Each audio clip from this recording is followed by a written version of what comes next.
Tá, então a gente vai agora aproveitar para conversar com um dos co-sócios da galeria e diretor.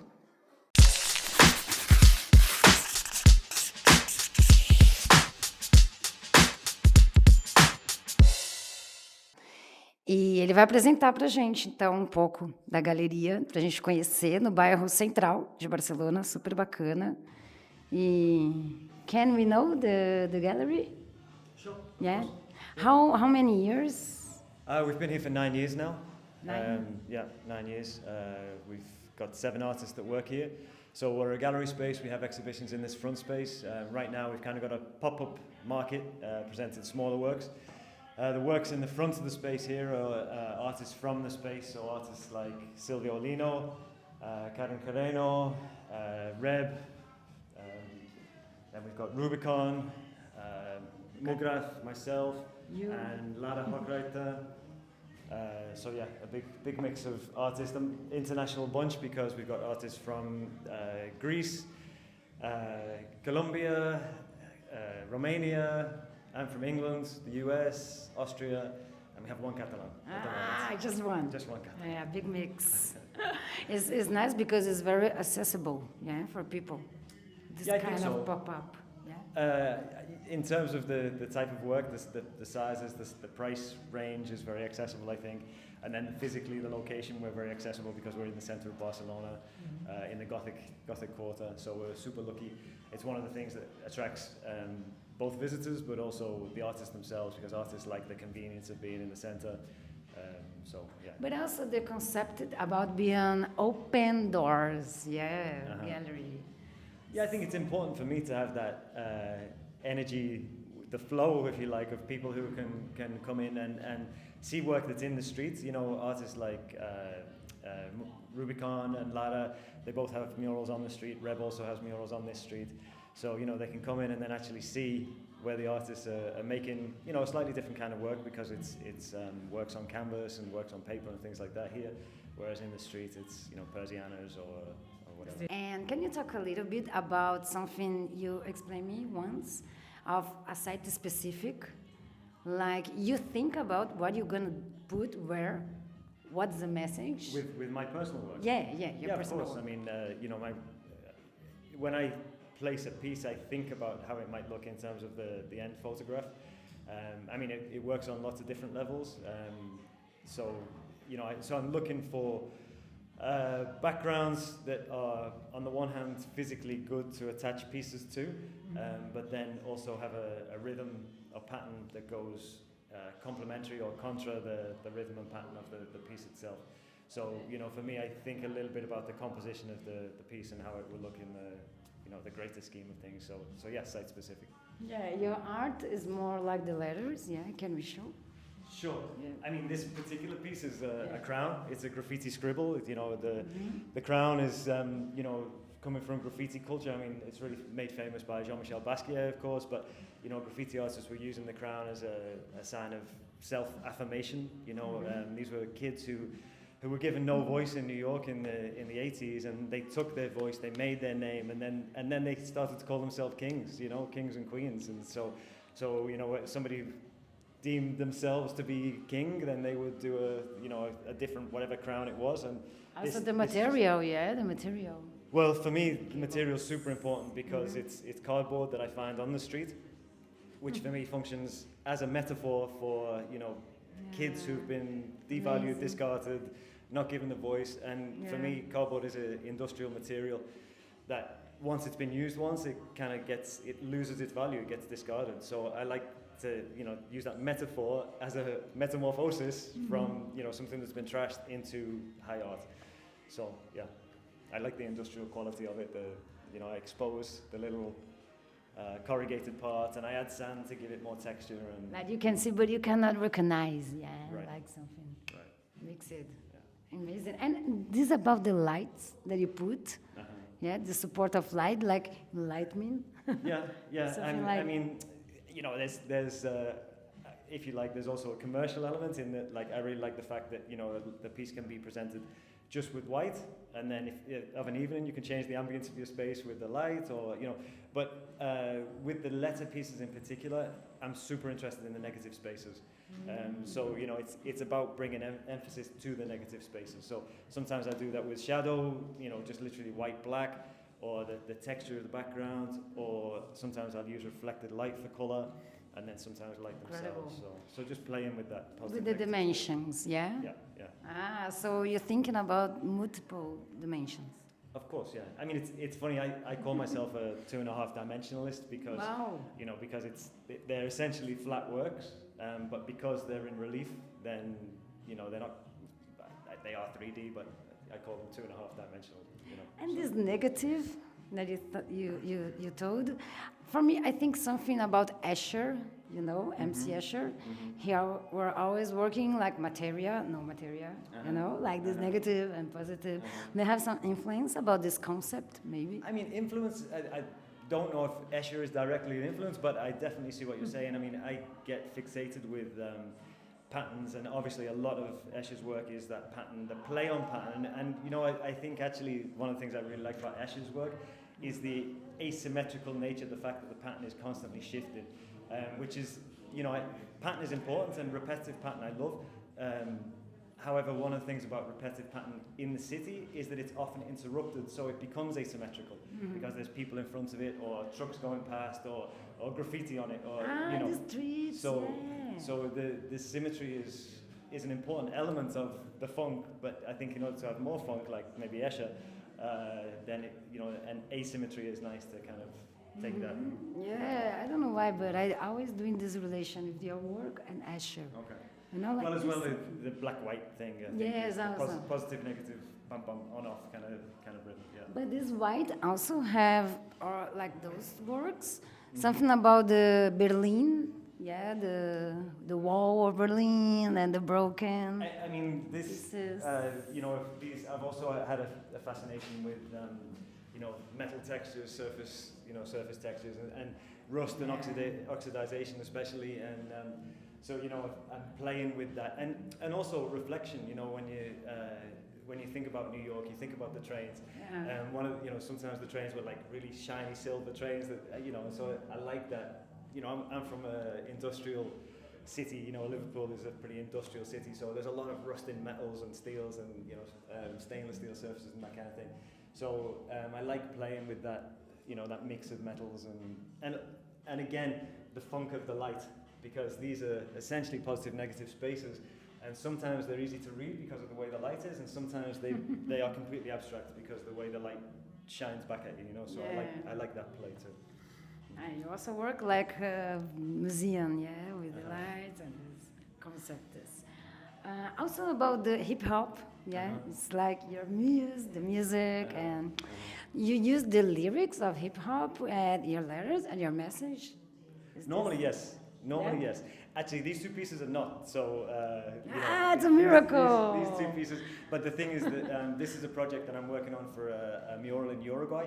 So these are I'm just playing with different ideas and patterns and things like that. But I do sort of believe that I need to keep the connection with music, with what I'm doing. So I've been given, in this case, the words that the people who are pushing the commission forward, they want this text.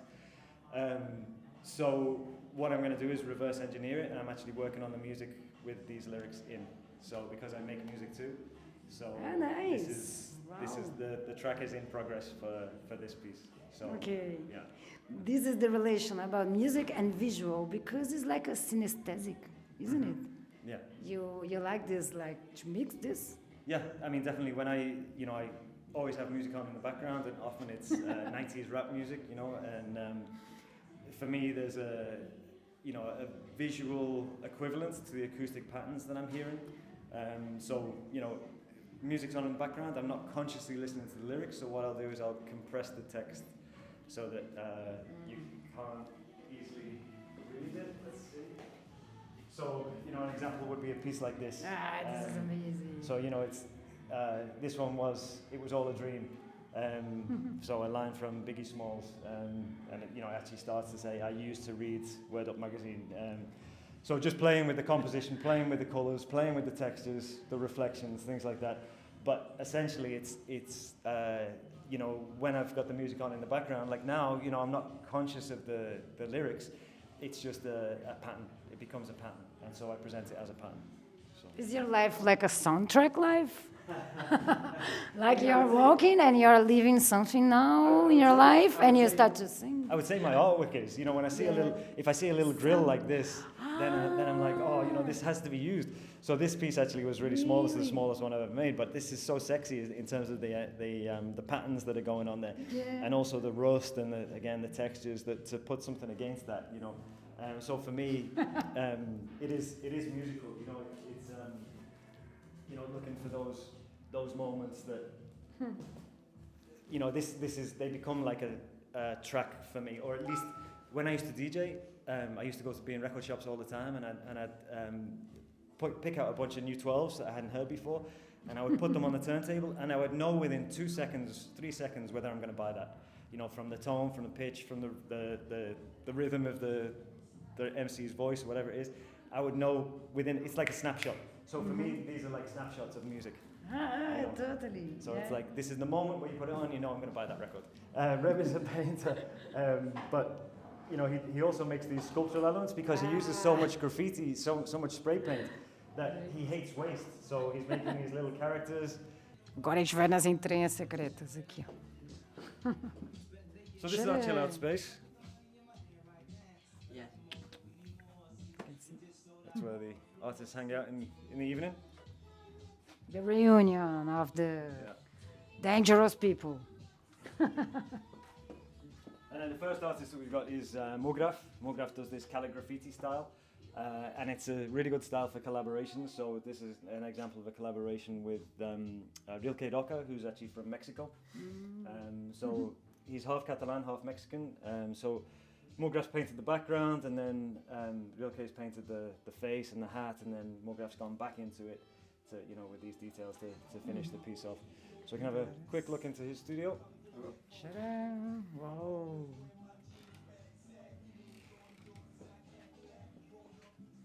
Great.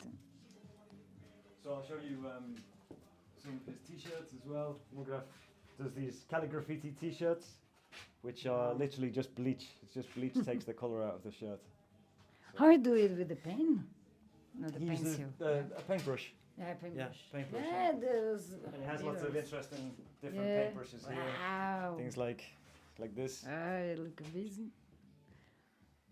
Ha, great. Yeah, Creative. And smells so good. Unfortunately, Reb is not here right now, so his studio is closed. Okay, we're gonna respect.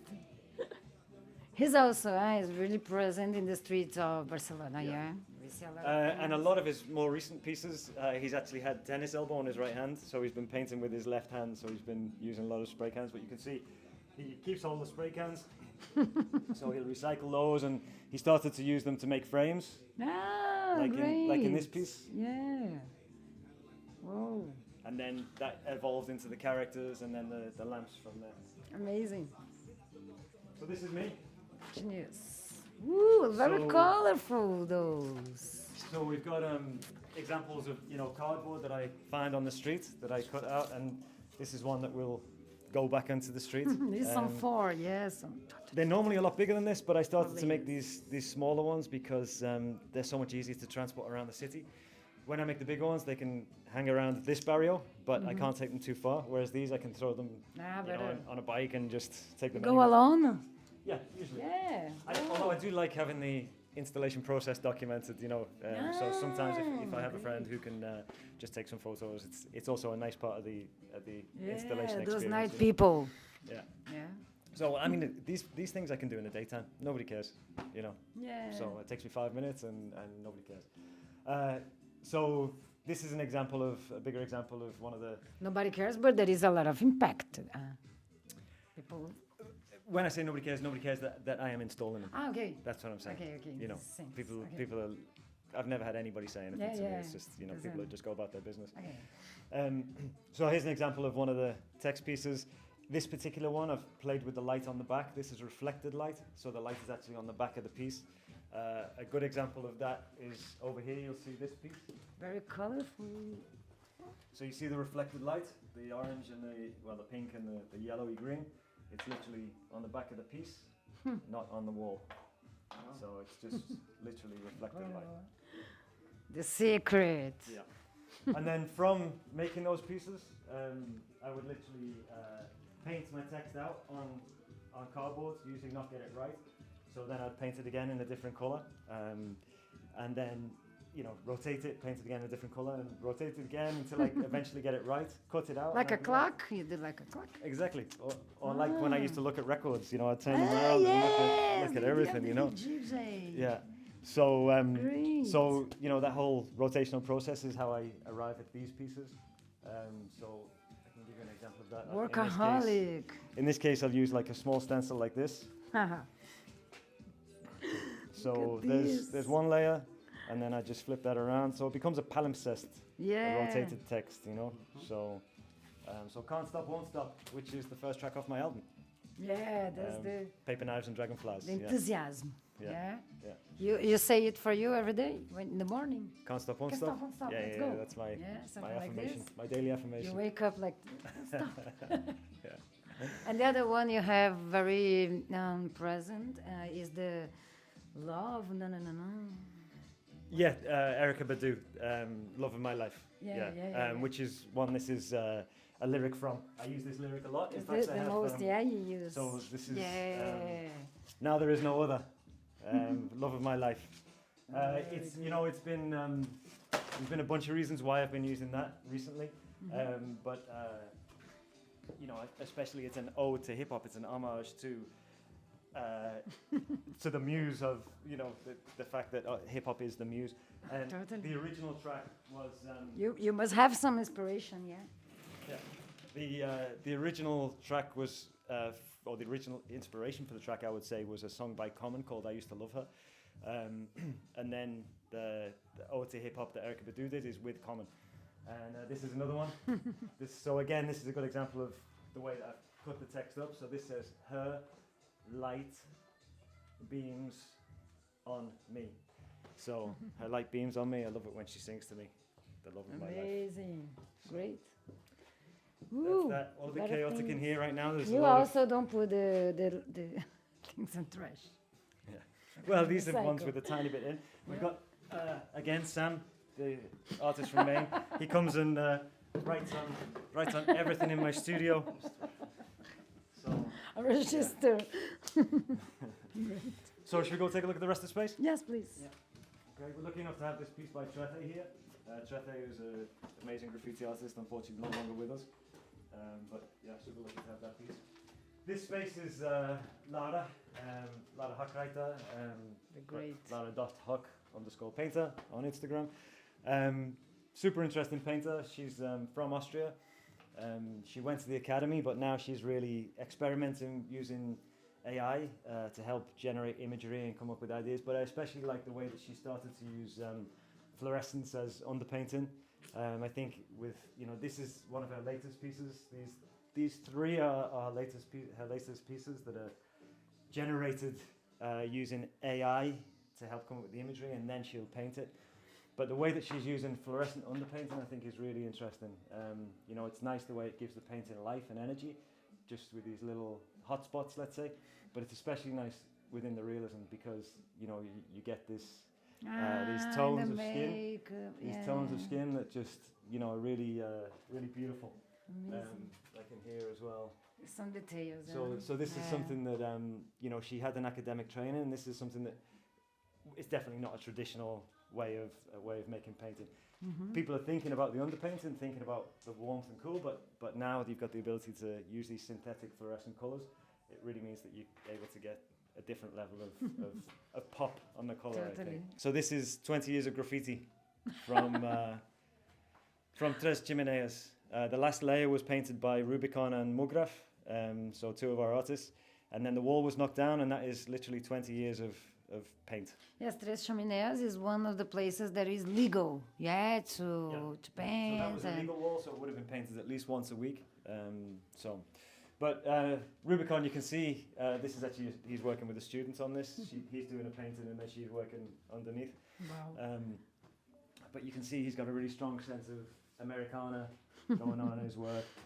These are a couple of slightly older pieces, but you know, beautiful painter. And again, you know, the interest in, I think, the underpainting, but also the efficiency of mark making. As I said, you know, he's a street painter, and you know, so you need to be to be efficient. He needs to be quick. Yeah.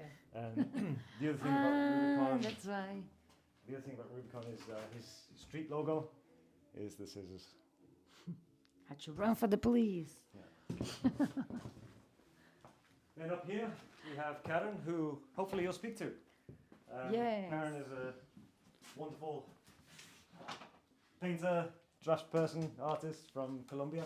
Look at her. Self-portrait. So you'll get to see how much she looks like that soon. But she also went to the academy. There's a beautiful piece down here, beautiful charcoal drawing. I don't know if you can get that in, possibly. But then she became really fascinated with this sort of magical realism, as she calls it. So, I mean, this mermaid drawing is just exquisite. And then she's got this amazing sketchbook where she's done little portraits of her friends from photos. It's just full of these amazing drawings. So that's Karen, but she can tell you more about herself. Yeah, soon. yeah, it's interesting. Yeah, she gives classes to children. Yeah, Yeah, exactly. she's really don't stop. And then from all the black and white and grey, let's go see some colour.